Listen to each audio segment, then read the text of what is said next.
안과 의사의 히라마츠입니다. 오늘은 당신의 녹내장의 시야 결손, 시야의 진행 정도는 초기 중 기울기에 어디에 해당하는가 하는 것에 대해 자세하게 이야기하려고 합니다. 지금까지는 굉장히 대략적으로 이야기해왔지만 보다 자세하게 알고 싶다는 분이 있었다. 또 선생님이 말하는 것은 옳지 않은 것일까 하는 분도 있다. 그래서 제대로 세세하게 조금 전할 수 있으면 하는 것으로 오늘의 이야기를 해 나가려고 생각합니다. 녹내장에 있어서 자신의 상태가 초기인지 중기인지 후기인지를 아는 것에 의해 증상의 좋고 나쁜 것을 알 수 있다고 생각합니다. 그 분류는 실은 다양한 분류의 방법이 있습니다.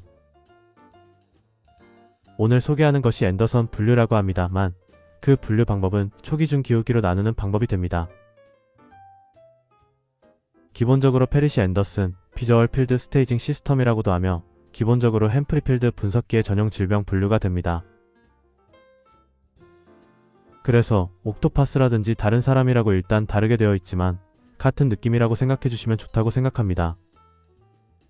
그럼 어떤 식으로 분류하는가? 우선 시야 검사의 데이터가 있습니다. 이 책에 89페이지 정도에 실려 있습니다. 여기에 3개 정도 실려 있습니다만 우선 한 개째, 실은 몇 개나 보는 것이 있습니다. 한 개째가 MD치라고 하는 것, 다음에 보는 것이 총 편차라고 하는 곳을 보게 됩니다. 우선은 MD값이라는 수치가 있습니다. MD값이라는 것은 편차, 즉 같은 연령의 병이 없는 사람의 시야의 상태와 비교해 어느 정도 시야가 나쁜지를 조사한 것이 이 MD값이라고 하는 숫자입니다.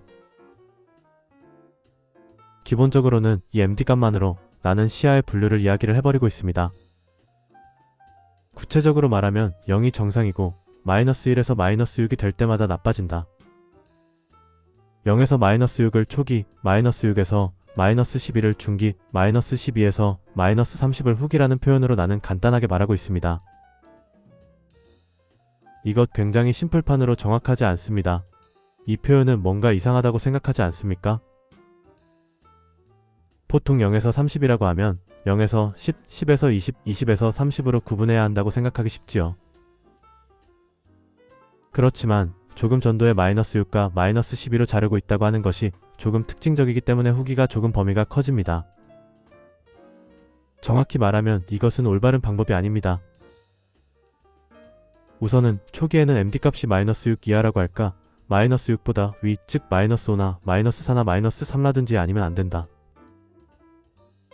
그래서 -12를 넘으면 그 시점에서 후기가 된다는 것도 옳다. 하지만 -5라면 절대로 초기의 녹내장인가라고 하면 그렇지 않다. 예를 들어 시야 검사의 전체상을 보는 것이 MD값이라고 하는 숫자이므로 실은 중심의 시야가 나빴던 사람은 전체의 능력이 떨어진다. 한편 한가운데가 명료하게 보이지 않는 사람은 곤란합니다.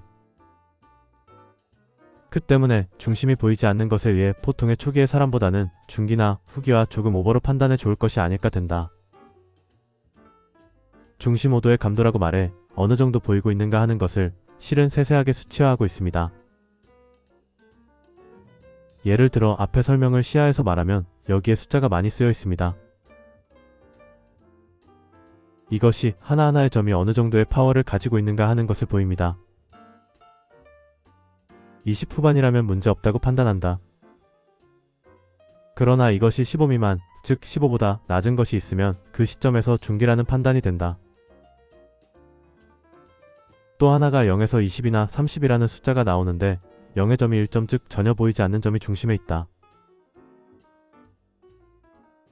그 상태라면 시야의 전체상으로서는 초기이지만 후기로서 취급하는 일이 있다.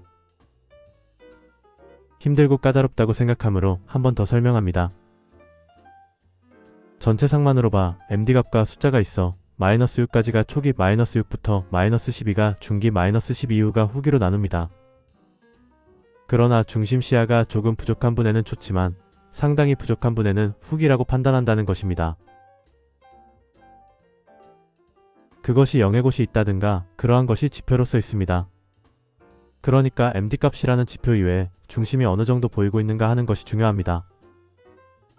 그 외에 두 개의 지표가 있고 또 하나가 토털 디비에이션 프로버빌리티 맵이라고 말해 이전에 총 편차의 맵이라고 하는 것은 이 아래에 있습니다. 시야가 나쁘면 이것이 까맣게 되고 나쁘지 않으면 점등한 상태가 된다. 자신의 데이터를 가지고 있거나 이 책을 가지고 있는 사람은 실제로 볼 수 있다고 생각하기 때문에 보실 수 있으면 좋다고 생각합니다. 예를 들어 조금 너무 세밀하고 어렵지만 여기 위쪽의 점은 어두운데 이 점은 희미한 느낌이 되는 것을 알 수 있다. 이 토탈 편차가 희미한 느낌이 되고 있다. 이처럼 까맣게 되어 있는 것이 나쁜 쪽으로 찌그러지게 되어 있는 것은 거기까지 나쁘지 않다는 것입니다. 이 맵에서 P가 5%라고 말해 요점은 상당히 나쁜 것이 나름대로 있다. 예를 들어 30-1이라면 18점이야. 24-1이라면 12점 이상 있다면 중기에 가져가면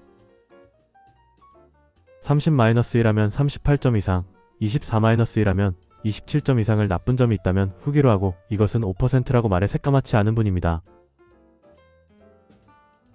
그리고 1% 즉 좀 더 나쁜 쪽이 초기라면 10점 미만으로 후기라면 20점을 넘는다면 후기라고 하는 바람으로 분류하고 있습니다. 후기의 경우입니다. 사이가 중기이고 즉은 1020의 점, 예를 들면 P가 1 미만의 것이 16개나 17개 있으면 조금 문제라고 표현한다고 하는 것입니다. 상당히 어렵습니다. 그래서 기본적으로 나는 초기 중 기울기라고 하는 것은 MD치로 가볍게 나누어 둔다. 그렇지만 중심 시야가 나쁜 사람은 조금 그것보다 무겁게 보고 치료하지 않으면 안 된다고 굉장히 간단하게 설명하고 있습니다. 그러니까 사실은 MD값이 -5이면 초기일 것인데 중심 시야가 일부 결여되어 있으면 갑자기 후기에 분류된다.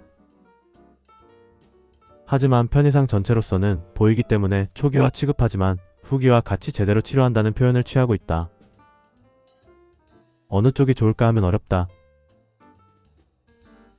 내 동영상은 꽤 매니악이기 때문에 조금 이야기에 대해 이것이라고 생각한다.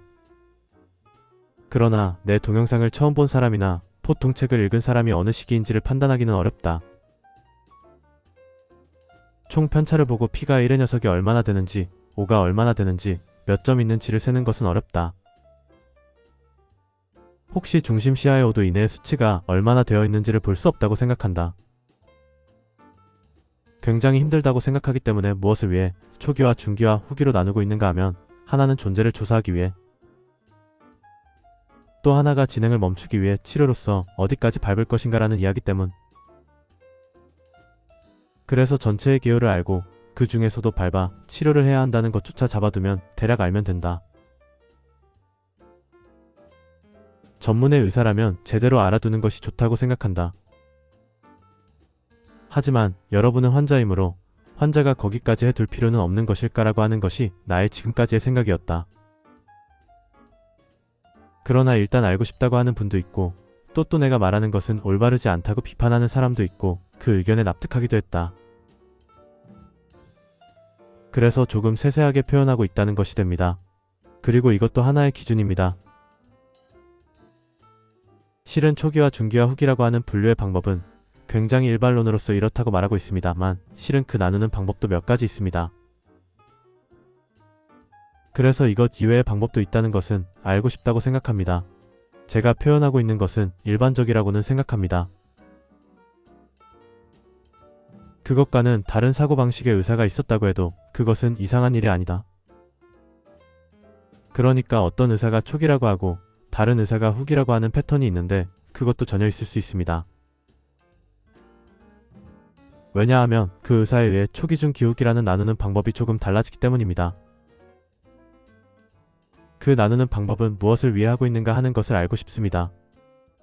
즉 그 선생님이 초기라고 말했기 때문에 옳지만 다른 선생님이 후기라고 하고 조금 어긋나고 있기 때문에 그 의사는 이상하다든가 그러한 바람에는 그다지 생각하지 말고 싶다고 생각한다. 그것을 알고 나서 시야의 상태를 체크해 주시면 좋다고 생각합니다.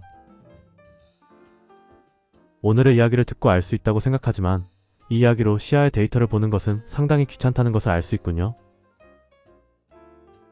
그래서 한 번만 그 결과이기 때문에 그렇다고 판단해서는 안 됩니다. 녹내장 진료 가이드라인에서도 정적 검사의 진행을 보려면 최소한 5회의 시야 검사가 필요하다고 적혀 있습니다.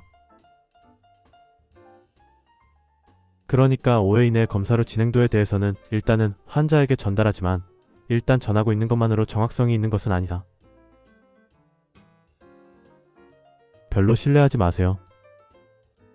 자주 환자로 녹내장이 되어 진행되고 있는지 어떤지를 매우 불안해지는 것이 역시 계신다. 그러니까 나는 어떤 것인지 굉장히 나쁜가라고 묻는 일이 있다. 최저 5회는 측정하지 않으면 왠지 잘 모른다는 것이 현상이군요. 하물며 검사를 오해하고 있는 동안에 치료가 바뀌기도 한다. 예를 들어 처음 2회 하고 있을 때는 지금 안압이 내려가지 않고 급격하게 안압을 낮추어 세 번째 검사를 했다고 한다.